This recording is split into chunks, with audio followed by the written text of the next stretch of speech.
Emma entre en classe de terminale avec une passion pour la littérature. Son professeur, Monsieur Laurent, est un homme cultivé et bienveillant, mais strict. Au début de l'année, Emma se sent intimidée par son professeur, qui a une méthode d'enseignement exigeante et un regard perçant qui semble lire en elle. Cependant, au fur et à mesure des cours, une relation de respect et d'admiration s'installe entre eux.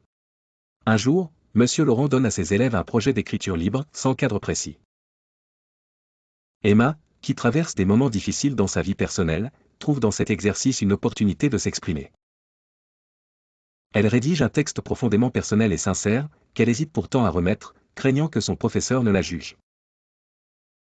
Lorsqu'elle finit par rendre son travail, Monsieur Laurent est touché par la profondeur de ses mots.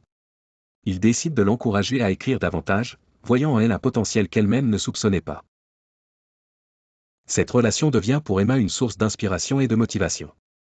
Au fil du temps, Monsieur Laurent devient pour elle non seulement un mentor académique, mais aussi un modèle de résilience et de sagesse. De son côté, le professeur est ému par la sincérité d'Emma et découvre à travers son regard une nouvelle façon de voir la littérature et la vie. Leur histoire montre comment, parfois, une relation respectueuse et authentique entre un professeur et son élève peut dépasser les murs de la salle de classe pour influencer profondément la vie des deux protagonistes. Message de l'histoire, cette histoire souligne l'importance des liens profonds et respectueux qui peuvent se tisser dans un cadre éducatif. Elle montre comment un professeur peut être un mentor capable de révéler des forces et des talents cachés chez ses élèves. Et comment, en retour, un élève peut rappeler à son enseignant la passion pour son métier et l'impact précieux qu'il peut avoir sur des vies.